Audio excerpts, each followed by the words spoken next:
నమస్కారం, BTV news కి స్వాగతం. ఈనాటి ముఖ్యాంశాలు. తెలుగు ప్రజలకు వైకుంఠ ఏకాదశి శుభాకాంక్షలు తెలిపిన సీఎం చంద్రబాబు. ఈ పర్వదినాన ఉత్తర ద్వార దర్శనం చేసుకుంటే సకల పుణ్యాలు లభిస్తాయని పురాణాలు చెబుతున్నాయని వ్యాఖ్య. కోనసీమలోని కొబ్బరి రైతులకు ఇచ్చిన మాటను నిలబెట్టుకుని 20.77 కోట్ల అంచనా వ్యయంతో శంకరగుప్తం డ్రైన్ సమస్యని పరిష్కరించేందుకు చర్యలు ప్రారంభించామని డిప్యూటీ సీఎం పవన్ కళ్యాణ్ వెల్లడి. ప్రత్యేకంగా రాజోలు పర్యటనలో 45 రోజుల్లో సమస్యను పూర్తి చేయాలని హామీ ఇచ్చినప్పటికీ 35 రోజుల్లోపే ఈ డ్రైన్ సమస్యకు ప్రభుత్వం పరిష్కారం చూపిందని వ్యాఖ్య. కూటమి ప్రభుత్వం అధికారంలోకి వచ్చిన తర్వాత ముస్లింలకు ఎంతో ప్రోత్సాహం అందిస్తుందని మైనార్టీ వ్యవహారాల శాఖ మంత్రి ఎండి ఫరూక్ వెల్లడి. మైనార్టీల పక్షపాతిగా ముఖ్యమంత్రి చంద్రబాబు నాయుడు ముస్లింల అభ్యున్నతికి కృషి చేస్తున్నారని వ్యాఖ్య. గత సంవత్సరం క్రైమ్ రేటుతో పోలిస్తే అనేక విభాగాలలో క్రైమ్ రేటు తగ్గిందని పోలీస్ కమిషనర్ రాజశేఖర్ బాబు వెల్లడి. వార్షిక నేర సమీక్ష సమావేశం నిర్వహణ, ప్రజల ఫిర్యాదుల కోసం యాప్ను కూడా అందుబాటులోకి తీసుకువచ్చామని వ్యాఖ్య.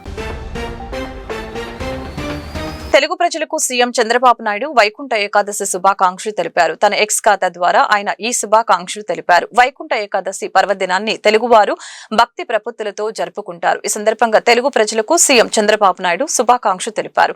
శ్రీ మహావిష్ణువులకు అత్యంత ప్రీతిపాత్రమైన వైకుంఠ ఏకాదశి పర్వదినం సందర్భంగా తెలుగు ప్రజలకు సీఎం చంద్రబాబు శుభాకాంక్షలు తెలిపారు.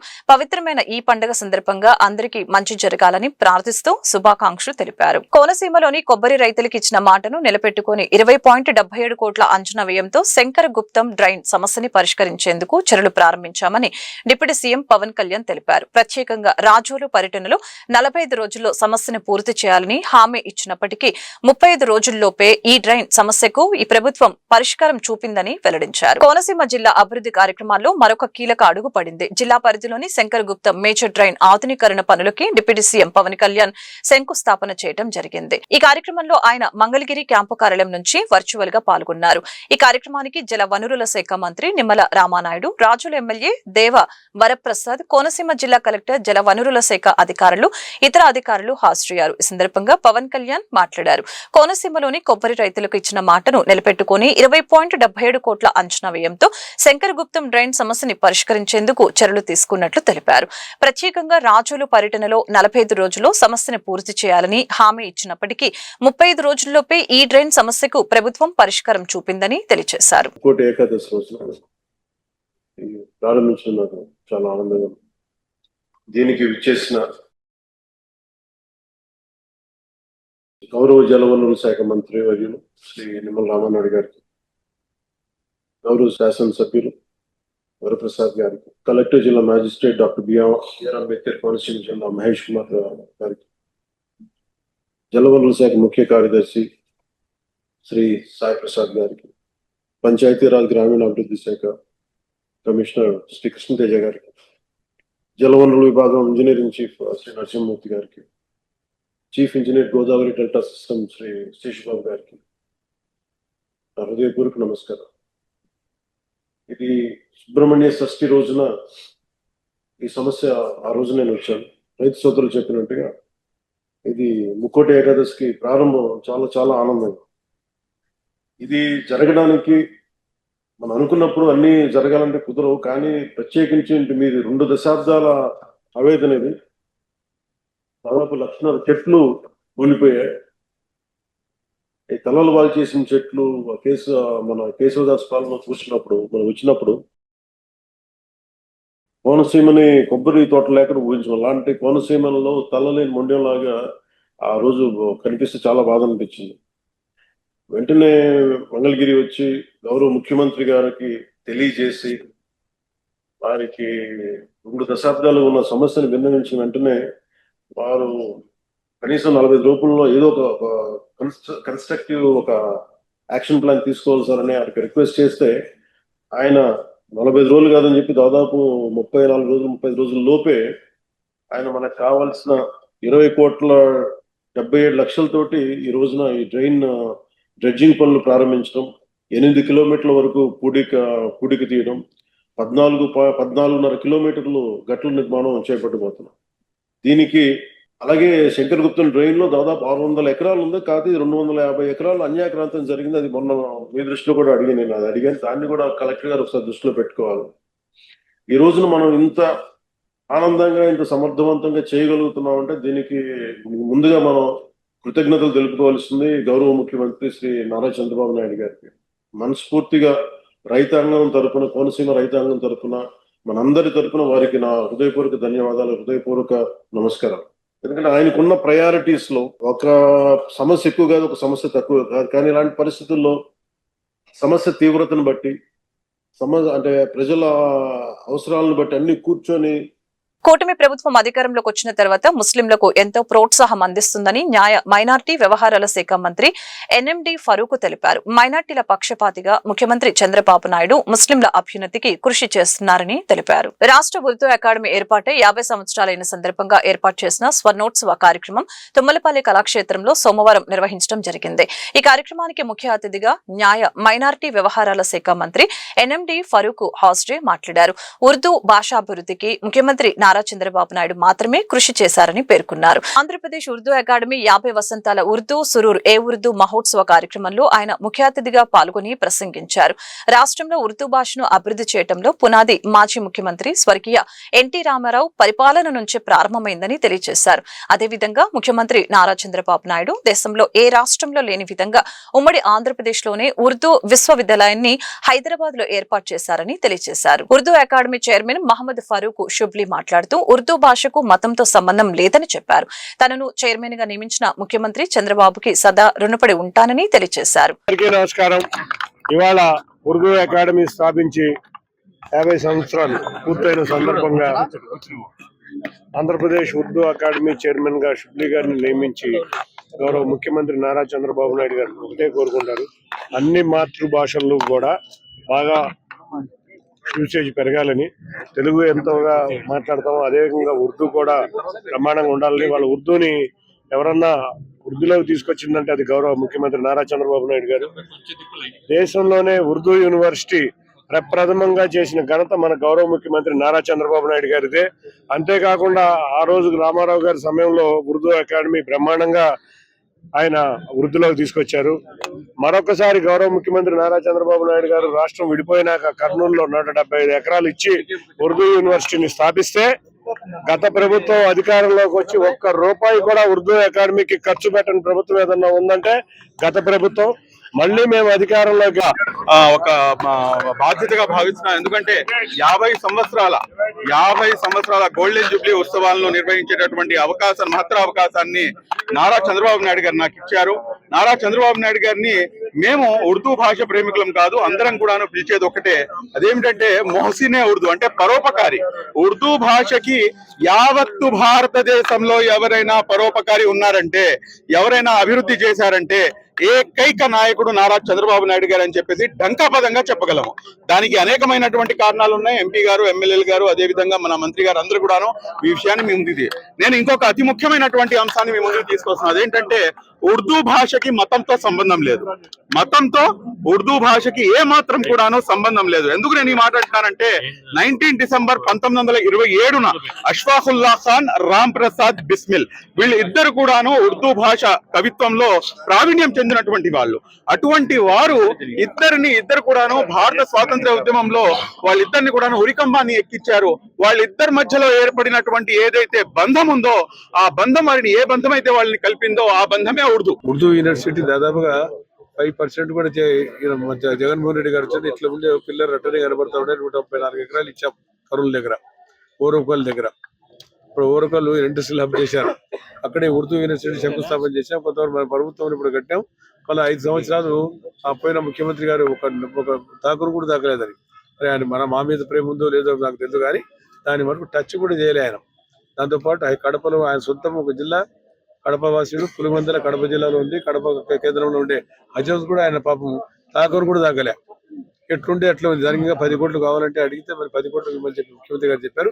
మరి ఉర్దూ యూనివర్సిటీ కూడా మేము కంప్లీట్ గా చేసి దాన్ని కూడా ప్రజల ముందుకు తీసుకుపోవాలి. ఎందుకంటే ఉర్దూ భాష డిఎస్సీలో దాదాపుగా 8% మైనార్టీ ముస్లింలు ఉంటే 11% 12% మంది ముస్లిం పిల్లలు ఈరోజు ఎలక్ట్ అయినారు డిఎస్సీలో.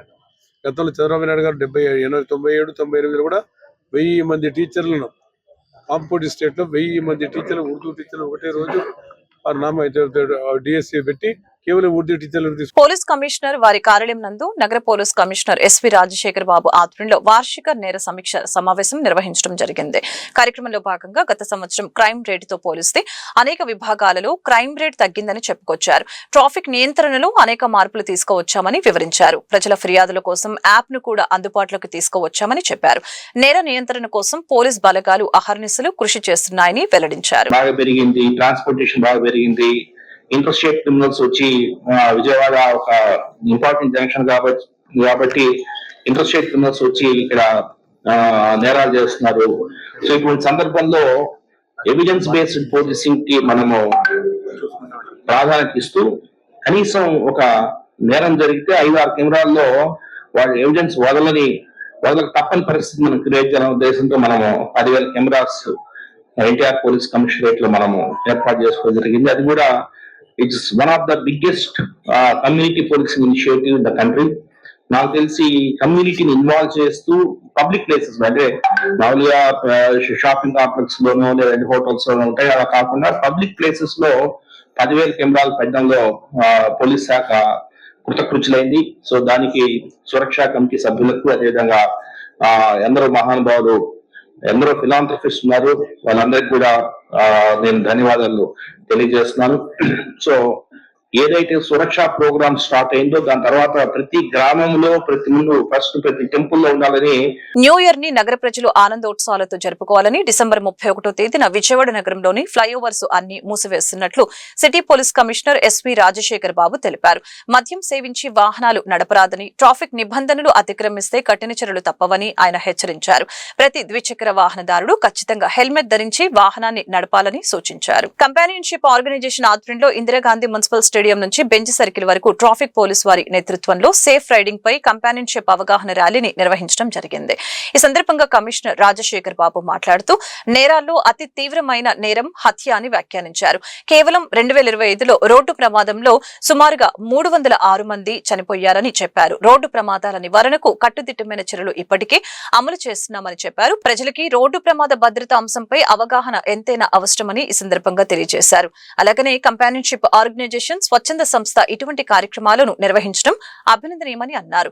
ప్రజలను చైతన్యపరిచే విధంగా ఈ ఆర్గనైజేషన్ మరిన్ని కార్యక్రమాలు నిర్వహించాలని ఆకాంక్షించారు. అనంతరం డీసీపీ ట్రాఫిక్ షెరీన్ బేగం మాట్లాడుతూ డిసెంబర్ 31వ తేదీన విజయవాడ నగరంలో ట్రాఫిక్ ఆంక్షలు విధిస్తున్నట్లు ప్రకటించారు. మద్యం సేవించి హారన్లు మోగిస్తూ యువత ఇష్టానుసారంగా మోటార్ వాహనాలు నడిపితే ఊరుకునే ప్రసక్తే లేదని తెలిపారు.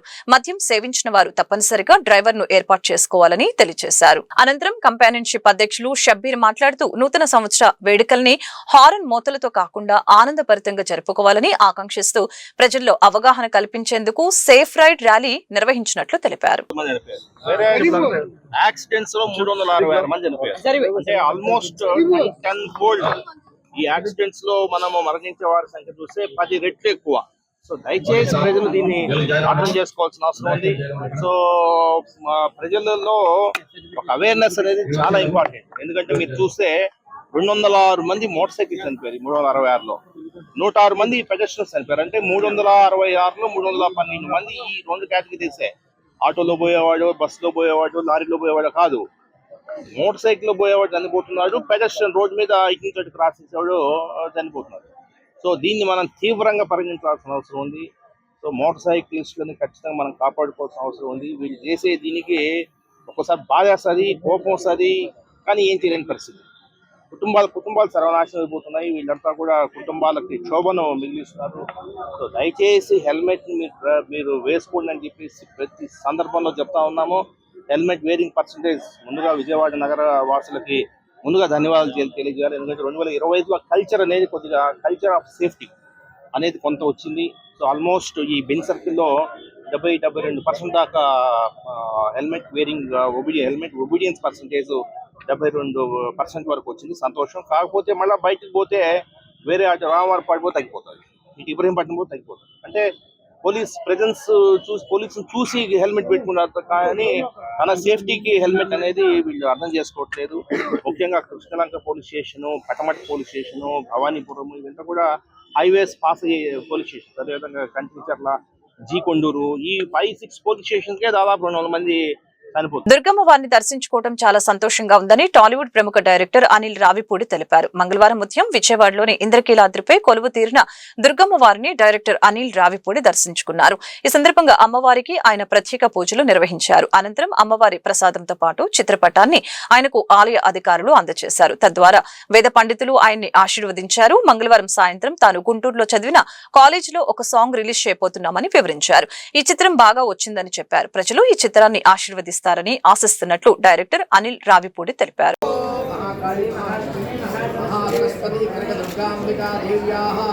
ప్రసాదేన వైకుంఠ ఏకాదశి మహాపర్వణి పుణ్యకాలే పరదేవతానుగ్రహ సిద్ధిరస్తు యజమానస్య మనస్సంకల్ప సిద్ధిరస్తు సమస్త కార్య దిగ్విజయమస్తు మనోభీష్ట ఫల సిద్ధిరస్తు.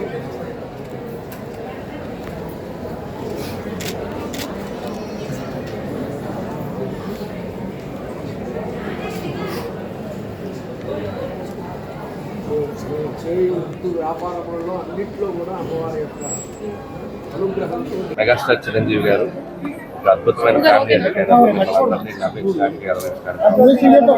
సినిమా అంతా కంప్లీట్ అయిపోయింది. పోస్ట్ ప్రొడక్షన్ వర్క్ జరుగుతుంది. ప్రమోషన్స్ నిన్న స్టార్ట్ చేసాం. దర్శనం చేసుకొని ఈరోజు గుంటూరు విజ్ఞాన్ కాలేజీలో చిరంజీవి గారు, వెంకటేష్ గారు కలిసి పాడిన ఒక అద్భుతమైన సాంగ్ రిలీజ్ చేయబోతున్నాం. సో ఇద్దరు స్టార్ హీరోలు ఒకే ఫ్రేమ్లో అద్భుతంగా మనందరినీ ఎంటర్టైన్ చేయబోతున్నారు. సో దానికోసం ఈరోజు రావడం జరిగింది. అద్భుతంగా అమ్మవారి దర్శనం అద్భుతంగా జరిగింది. ఆ అమ్మవారి ఆశీస్సులతో ఈ సంక్రాంతి కూడా నాకు సంక్రాంతి 2020 సంక్రాంతి అద్భుతమైన విజయాన్ని అందించాను ప్రేక్షకులు. నేను ఎప్పుడు వచ్చిన సంక్రాంతి అద్భుతమైన ఆశీర్వదించాను. ఈ సంక్రాంతి కూడా మిమ్మల్ని ఎంటర్టైన్ చేయడానికి రాబోతుంది. ఈ సినిమా కూడా ఆశీర్వదిస్తారని ఆశిస్తున్నాను. Once again, thank you so much for Megastar Chiranjeevi garu and my producer Sahu garu. So song release song ఈరోజు ఈవినింగ్ ఒక 4-5 ఇక్కడే గుంటూరు విజ్ఞాన్ కాలేజ్లో. నేను ఇంజనీరింగ్ చేసిన కాలేజ్ అది. సో నేను చదివిన కాలేజ్లోనే నా సాంగ్ రిలీజ్ కాబోతుంది. చిరంజీవి గారు ఈవెంట్కి వస్తారు. వెంకటేష్ గారు కూడా ప్రీ రిలీజ్ ఈవెంట్కి వస్తారు. సో అది కూడా ప్రాపర్గా ఎప్పుడు ఏంటంటే స్కెడ్యూల్ ప్లాన్ చేసి జనవరి 12వ తేదీన మనశంకర్ వరప్రసాద్ ప్రేక్షకుల ముందుకు రానుందని, మెగాస్టార్ చిరంజీవి ఈ చిత్రంలో నటించడం చాలా సంతోషంగా ఉందని డైరెక్టర్ అనిల్ రావిపూడి తెలిపారు. ఈ మూవీ వినోదాత్మక, మంచి మెసేజ్ ఓరియంటెడ్ చిత్రమని, ప్రేక్షకులకి వినోదాన్ని అందించాలనేదే తన లక్ష్యమని చెప్పారు. నగరంలో మనశంకర్ వరప్రసాద్ మూవీ డైరెక్టర్ అనిల్ రావిపూడి సందడి చేశారు.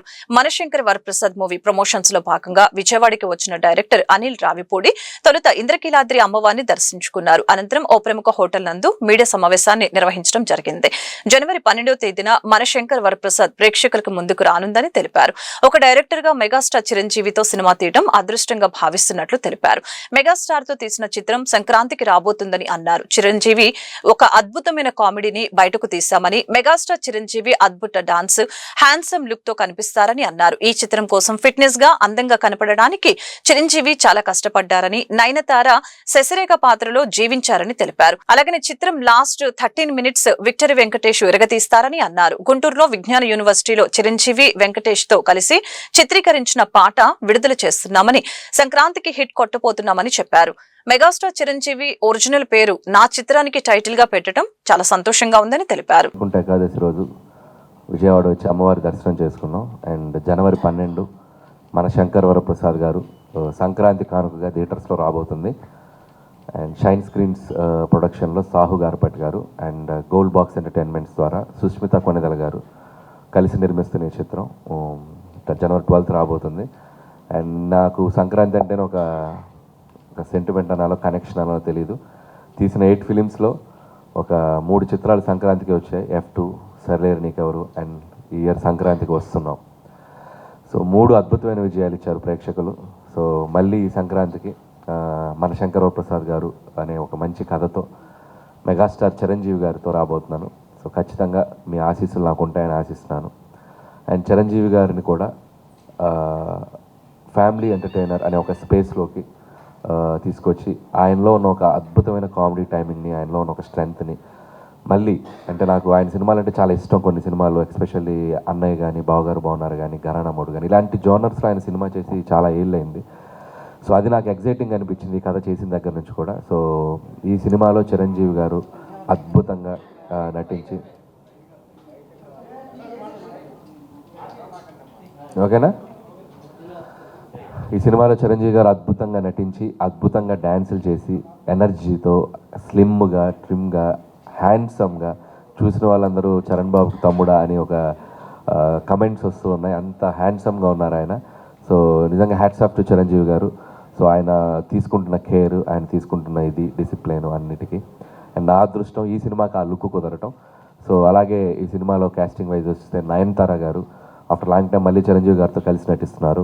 అండ్ శశిరేఖ అని ఒక అద్భుతమైన పాత్రలో మనందరినీ ఎంటర్టైన్ చేయడానికి ఆవిడ వస్తున్నారు. అలాగే ఈ సినిమాలో ఒక సూపర్బ్ క్యామియో విక్టరీ వెంకటేష్ గారు కూడా నటిస్తున్నారు. సో దానికి సంబంధించిన ఒక అద్భుతమైన పాటని, ఒక ఫెస్టివల్ సాంగ్ని ఈరోజు ఈవినింగ్ గుంటూరు విజ్ఞాన్స్ ఇంజనీరింగ్ కాలేజ్లో రిలీజ్ చేయబోతున్నాం. అండ్ ఫార్చునేట్లీ నేను చదువుకున్న కాలేజ్, నేను ఇంజనీరింగ్ చేసిన కాలేజ్. సో దాంట్లో సాంగ్ని రిలీజ్ చేయబోవడం ఇంకా ఎగ్జైటింగ్గా ఉంది. సో వెంకటేష్ గారు ఈ సినిమాలో మా కోసం వచ్చి యాక్ట్ చేసినందుకు ఆయనకి థ్యాంక్స్ చెప్తున్నాను. ముక్కోటి ఏకాదశి పర్వదినం సందర్భంగా సెంట్రల్ నియోజకవర్గంలో ఘనంగా పూజలు, అన్నదాన కార్యక్రమాలు నిర్వహించారని ఎమ్మెల్యే బోండా ఉమా తెలిపారు. వైకుంఠ ఏకాదశి వేడుకలు వైభవంగా స్వామివారి ఆశీస్సులతో ప్రజలందరికీ శుభం కలగాలని ఆయన ఆకాంక్షించారు. మంగళవారం ఈ రోజు సెంట్రల్ నియోజకవర్గంలోని 59వ డివిజన్ సింగినగర్, 61వ డివిజన్ హెచ్ బ్లాక్ లో గల వెంకటేశ్వర స్వామి ఆలయాల్లో ముక్కోటి ఏకాదశి పర్వదినాన్ని పురస్కరించుకుని ప్రత్యేక పూజా కార్యక్రమాన్ని ఘనంగా నిర్వహించడం జరిగింది. ఈ సందర్భంగా బోండా ఉమా మాట్లాడుతూ ముక్కోటి ఏకాదశి పరమ పవిత్రమైన పర్వదినమని, ఈ రోజు కోసం హిందూ భక్తులు ఎంతో భక్తి శ్రద్ధలతో ఎదురు చూస్తారని అన్నారు. అలాగే భక్తులకు ఎలాంటి అసౌకర్యం కలగకుండా ప్రభుత్వం అన్ని ఆలయాల వద్ద పటిష్టమైన బందోబస్తు, క్రమబద్దమైన క్యూ లైన్లు, త్రాగునీరు, వైద్య సదుపాయాలు వంటి అన్ని ఏర్పాట్లను పక్కాగా చేసిందని, దాదాపు 20 లక్షల మందికి పైగా భక్తులు దర్శనం చేసుకునేలాగా సమర్థవంతమైన నిర్వహణ చేపట్టడం అభినందనీయమని తెలిపారు.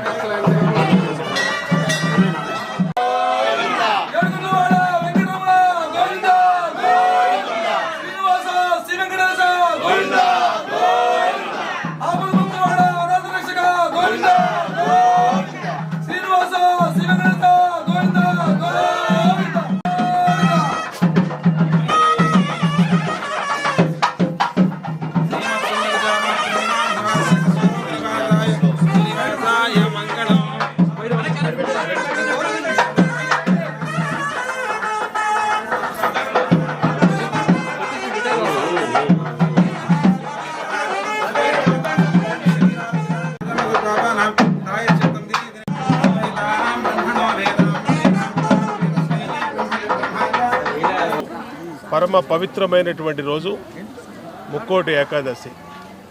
హిందువులందరూ కూడా ఈ రోజు కోసం ఎదురు చూస్తూ ఉంటాం. ఈరోజు విష్ణు ఆలయాలన్నీ కూడా రద్దీగా చాలా పరమ పవిత్ర భావంతో ఉదయం 12 గంటల నుంచి కూడా మరి అందరూ కూడా వెంకటేశ్వర స్వామివారి దర్శనం కోసం వేచి ఉండి దర్శనం చేసుకోవడం, అభిషేకాలు నిర్వహించడం, పూజలు నిర్వహించడం జరుగుతూ ఉంది. ఈ ప్రభుత్వం కూడా అన్ని ఆలయాల దగ్గర కూడా పటిష్టమైనటువంటి బందోబస్తును ఏర్పాటు చేసి ఎక్కడా కూడా ఇబ్బందులు కలగకుండా భక్తులకి, ప్రజలకి అన్ని ఏర్పాట్లు కూడా చేశాం. ఇవాళ కలియుగ వైకుంఠమైనటువంటి తిరుమలలో ఈ ముక్కోటి ఏకాదశి దర్శనాలకి 20 లక్షల మంది అప్లై చేసుకున్నారు. దాదాపు లక్షల మంది టోకెన్లు ఇచ్చి అంతమంది వచ్చిన ఏ ఒక్కరికి కూడా ఇబ్బంది కలగకుండా దర్శనాలన్నింటిని కూడా పక్కాగా ఏర్పాటు చేసాం. ఇవాళ నిన్న సాయంత్రం నుంచి రాత్రి నుంచి బ్రహ్మాండంగా దర్శనాలు జరుగుతున్నాయి. అంటే వీధి కుక్కలకు ఏర్పాటు చేసిన ఆహార ప్రదేశం నిర్వహణకు జంతు ప్రేమికులు సహకారం అవసరమని విజయవాడ నగరపాలక సంస్థ chief medical health officer doctor K Arjun Rao తెలిపారు. వీధి కుక్కలకు ఆహారం పెట్టు ప్రదేశంలో ఏవైనా మార్పులు కావాలన్నా వారి సూచనలు ఖచ్చితంగా పరిగణలోకి తీసుకుంటామని తెలిపారు. విజయవాడ నగరపాలక సంస్థ కమిషనర్ ధ్యానచంద్ర ఆదేశాల మేరకు ప్రధాన కార్యాలయంలో నూతన భవనంలోని సమావేశపు హాల్లో chief medical health officer doctor K Arjun Rao జంతు ప్రేమికులతో సమావేశాన్ని నిర్వహించడం జరిగింది. విజయవాడ నగరపాలక సంస్థ పరిధిలో ప్రతి సచివాలయానికి ఒక ప్రదేశాన్ని వీధి కుక్కలకు ఆహారం పెట్టు ప్రదేశముగా గుర్తించి ఏర్పాటు చేశారని అన్నారు. ఈ 286 డాగ్ ఫీడింగ్ జోన్లకు జంతు ప్రేమికులను మ్యాపింగ్ చేస్తున్నామని చెప్పారు. తద్వారా ప్రతి ఫీడింగ్ జోన్ కు జంతు ప్రేమికులు బాధ్యత వహించి ఈ ఫీడింగ్ జోన్లు నిర్వహించాలని తెలియచేయడం జరిగింది. అలాగనే ఈ సమావేశంలో వీధి కుక్కలకు ఆహారం పెట్టే ప్రదేశంలో ఏవైనా మార్పులు కావాలన్నా వారి సూచనలు ఖచ్చితంగా పరిగణలోకి తీసుకుంటామని తెలిపారు. వార్తలు ముగించే ముందు ముఖ్యాంశాలు మరొకసారి. తెలుగు ప్రజలకు వైకుంఠ ఏకాదశి శుభాకాంక్షలు తెలిపిన సీఎం చంద్రబాబు. ఈ పర్వదినాన ఉత్తర ద్వార దర్శనం చేసుకుంటే సకల పుణ్యాలు లభిస్తాయని పురాణాలు చెబుతున్నాయని వ్యాఖ్య. కోనసీమలోని కొబ్బరి రైతులకు ఇచ్చిన మాటను నిలబెట్టుకుని 20.77 కోట్ల అంచనా వ్యయంతో శంకర గుప్తం డ్రైన్ సమస్యని పరిష్కరించేందుకు చర్యలు ప్రారంభించామని డిప్యూటీ సీఎం పవన్ కళ్యాణ్ వెల్లడి. ప్రత్యేకంగా రాజులు పర్యటనలో 45 రోజుల్లో సమస్యను పూర్తి చేయాలని హామీ ఇచ్చినప్పటికీ 35 రోజుల్లోపే ఈ డ్రైన్ సమస్యకు ప్రభుత్వం పరిష్కారం చూపిందని వ్యాఖ్య. కూటమి ప్రభుత్వం అధికారంలోకి వచ్చిన తర్వాత ముస్లింలకు ఎంతో ప్రోత్సాహం అందిస్తుందని మైనార్టీ వ్యవహారాల శాఖ మంత్రి ఎండి ఫరూక్ వెల్లడి. మైనార్టీల పక్షపాతిగా ముఖ్యమంత్రి చంద్రబాబు నాయుడు ముస్లింల అభ్యున్నతికి కృషి చేస్తున్నారని వ్యాఖ్య. గత సంవత్సరం క్రైమ్ రేటుతో పోలిస్తే అనేక విభాగాలలో క్రైమ్ రేటు తగ్గిందని పోలీస్ కమిషనర్ రాజశేఖర్ బాబు వెల్లడి. వార్షిక నేర సమీక్ష సమావేశం నిర్వహణ. ప్రజల ఫిర్యాదుల కోసం యాప్ను కూడా అందుబాటులోకి తీసుకువచ్చామని వ్యాఖ్య. ఈ వార్తలు ఇంతటితో సమాప్తం. మరొక బులెటిన్లో మళ్ళీ కలుద్దాం. నమస్కారం.